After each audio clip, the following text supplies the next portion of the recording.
What's up, guys, and welcome back to another episode of Car Mechanic Simulator 2021. As always, if you guys are enjoying this series, make sure you leave a like on the video. It'd be greatly appreciated. Today, we're actually going to be working on yet another story order. I did do a little bit of off-camera grinding, worked through a couple of non-story order vehicles, and now we are officially level 21. Of course, with leveling up comes new abilities to unlock. So we only have 5 skill points at the moment. So I'm thinking we just go with maybe like one of these, or we could do strong arms or fast hands. You know what, let's go strong arms, because I feel like our mounting and unmounting speed is our biggest hang up at the moment. So hopefully unlocking this will help us out a little bit. So, as mentioned previously, we're going to be working on yet another story order today. This one is a 2003 Renault Clio V6. Now, I know normally when you hear V6, you're probably not going to get all that excited, right? It's not exactly a high horsepower engine, although the modern day V6 is making a big comeback. We got like twin turbski V6s coming out now. We're seeing some good stuff. But anyways, the Renault Clio V6 is a very, very unique vehicle, and hopefully I remember to sort of dive into this a little bit deeper once we actually take on the order. But for now, let's go ahead and read through this. It says, hey, I just got this little hatch. I bought this car thinking about commuting. I needed something small, but something that would give me joy of driving. I bet on Elenti Calliope. I don't know if that's proper pronunciation. That's like the lore-friendly manufacturer and model name. Small but agile and fast. Unfortunately, these cars are often victims to young, inexperienced drivers and look bad, to say the least. This specific piece must have been driven in some races. It has its best times past it, but in general, it's not in the worst condition. You can tap it here and there, you know the drill. I see potential here. Appearance is not key to me. All that matters is that I restore its former driving. He means we restore its former driving properties and performance.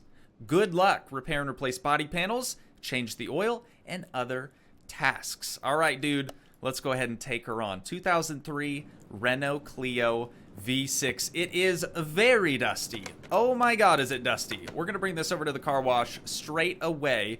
And let me try to remember what all I wanted to say about the Renault Clio V6, because there is a lot that can be said. First of all, this thing cleaned up fantastic, dude. I cannot believe this is the same vehicle. So for those of you that maybe aren't familiar with the Renault Clio V6, Jeremy Clarkson from Top Gear, or the Grand Tour now, has stated previously that this was one of his top 10 cars. Another day. In my perfect 10-car garage, I would definitely have one of these. No question. That's kind of saying something, because dude is really, really picky, right? And now that we have the hood popped, this is probably the point you guys are like, wait a minute, where's the engine at?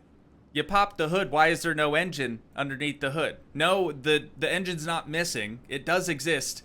It is actually in the rear of this vehicle. So IRL, I believe these had a 2.9 liter, oh yeah, here's the engine cover, a 2.9 liter V6 mounted in the rear. This is technically a mid-engine because it is mounted just ahead of the rear axle, but it is a mid-engine or rear mid-engine, rear-wheel drive hatchback. Dude, it's like, it's seriously one of the coolest cars ever, in my opinion. This is one of those ones that I will most likely never be able to actually purchase, because I don't think we got any Renaults here, period, in the United States. But come on, dude, 6-speed, manual transmission, you got mid-engine, rear-wheel, it's cool. It's cool is all. So at the time when this vehicle came out, I want to say it was one of the world's most powerful hot hatches that was like a production vehicle, right? I think it made 252 horsepower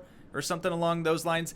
I realize I might know a little bit too much about these, but you guys know I am a hatchback fan. This is probably the only type of vehicle that I will ever drive, fingers crossed anyways. But anyways, I've been rambling far too long. Let's go ahead and move this thing into car lifter A, and we'll get after it, dude. I can't actually notice anything wrong with this from the exterior. It kind of looked like it was missing the rear bumper. Oh yeah, totally is. Okay, so that's probably the first thing we should address here. Let's go ahead and check out the car status. We have an oil pan. Everything else here is unknown. So this is going to be a lot of diag. Not a huge deal though. We're pretty good with diag now. Yeah, rear bumper. Only body panel that needs replaced. Easy. Just quickly grab a new one of those from the store and boom, finished. Exterior done. We will also be painting the vehicle, but let's go ahead and put this thing up into the air so we can sort of inspect the underside of it. I noticed the exhaust. Yeah, the exhaust seemed pretty rusty. The engine actually seems like it's in pretty bad condition. The whole rear suspension, dude. Oh my god. Everything from these arms here to the transmission is all rusty. We got a bad alternator, bad power steering pump looks like, or maybe water pump. No, that's power steering for sure. Nasty looking idler rollers. We got a dusted oil. Oh, the oil pan is just missing. How did I not notice that? Honestly. So yeah, we're gonna have to replace that for sure. Looks like we got these lower suspension arms in the front. Nasty looking radiator. Okay, lot of suspension problems here. And throttle body on the top side of the engine. That's looking pretty gross. All right. And just in case there is somebody that's trying to fact check me on my obvious wealth of knowledge on the Renault Clio. It's very limited, honestly. Not every single Renault Clio that was produced was a rear mid-engine, rear-wheel drive hatchback. They were all hatchbacks. Most of these that were produced were the usual front-engine, front-wheel drive hatchback. I think there were only a little over 1,300 Renault Clio V6s produced, like this one here. Also, what's the license plate? Rally-O. Okay, I kind of like that, actually. You know what? That works. All right, but enough chit-chat. Now that we've had a chance to, look underneath the vehicle and figure out what we could possibly figure out just from a visual standpoint, we're now going to move it over into the paint shop so we can spray that new rear bumper. And while we're over there, we might as well check out the test path as well. Obviously, we know a lot of this stuff here is suspension related, so hopefully that'll help us kind of address what needs replaced. Do we paint the car? I guess we should probably just see what the current color is. A gloss white. Okay, let's pop off that rear bumper then. I know we just put it on. We'll come back over here. Paint booth already occupied. You're telling me we can't paint parts if there's a car in here already? Okay, well, we'll just move this over to the test path then. At least it's close by, right next door. Then we'll go back into the paint shop, or the paint booth, and see if we can't just spray the rear bumper. I don't want to spend a ton of money respraying the entire car if we don't have to. So let's see here. We just need a white, and it needs to be a gloss paint.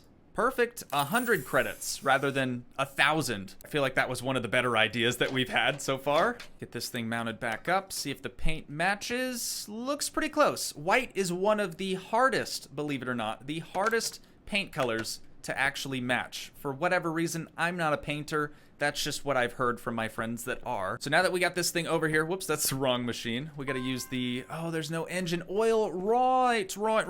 So let's go into the store really quick, and we're gonna buy ourselves an oil pan. We're gonna send her on over back to car lifter A so we can get her put back up in the air, get this oil pan fitted up, and then I think we'll just temporarily fill it with oil again so we can at least run it on the test path over there. I have a feeling on what's going to happen here. We're going to go through the trouble of reinstalling a new oil pan and topping off all the oil here. We're going to send her back into the test path, and it's still not gonna turn over. Why? Because the whole rest of the engine is basically in shambles. I'm almost positive the throttle body's just gonna be stuck closed.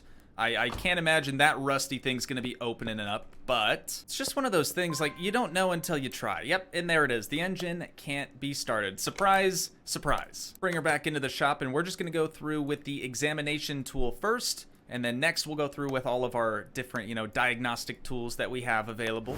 Okay, having finished with the examination mode, I don't think we really learned anything more than what we already knew just from our visual inspection. But you know what? It's some XP, right? Some free XP for us. At least now we are sort of getting a confirmation on the stuff that we've noticed. Obviously, when you just do a visual inspection, since you're not actually interacting with the part, nothing in this list is going to update. So we now only have about 2.5 pages left of undiscovered parts. So let's move into our diagnostic tools here. We're just going to focus in. Wow, that's a hazard. I about chipped a tooth on that trunk lid, dude. But we're gonna cycle through all of our additional diagnostic tools, and see if we can't learn anything else.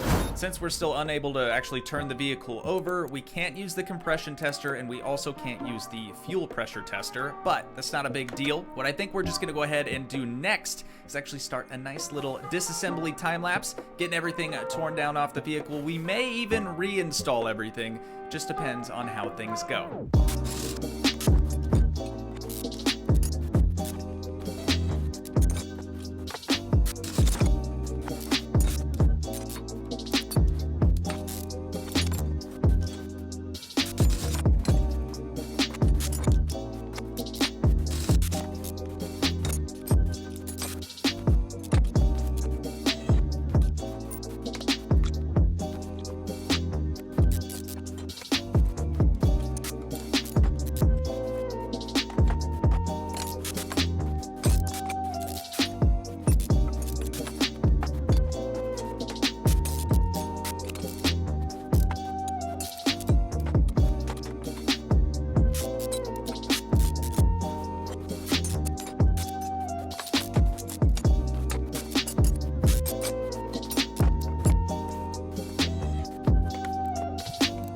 Okay guys, here's the deal. Alright, first off, I had to disassemble way more of the engine than I originally wanted to, but now that I've kind of gotten it to this point, we still have 6 parts left that I just can't find. I have no idea what they could be. My first idea here, now that we sort of have all the suspension dropped, I mean, it's definitely not suspension related. The only thing left in the vehicle at this point is going to be the fuel tank up at the front. I know, kind of weird. We did have a faulty fuel pump back there. The fuel filter has been removed.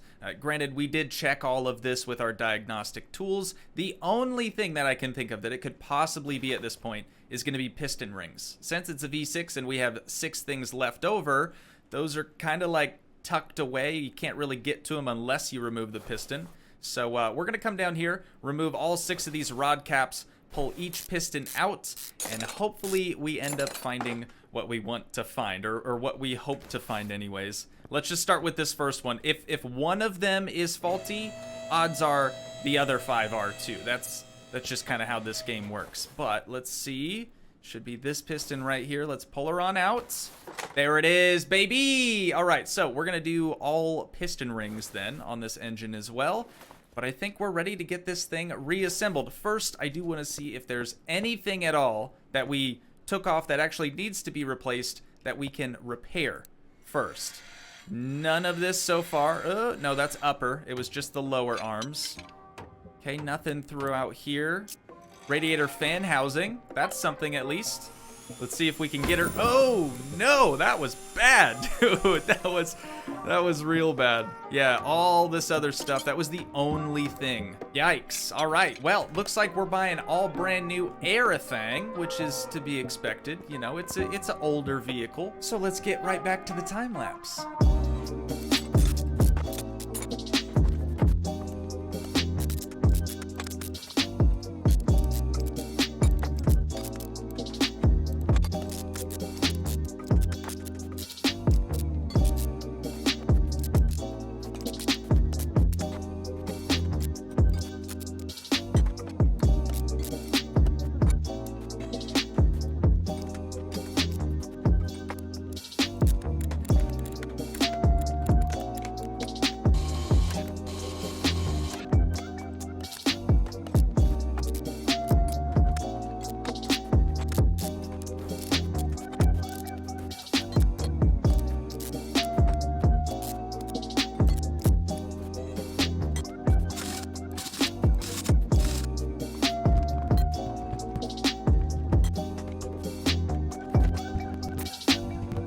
Okay, with everything now fully reassembled and the engine being topped off with all of its fluids, I think we're finally good.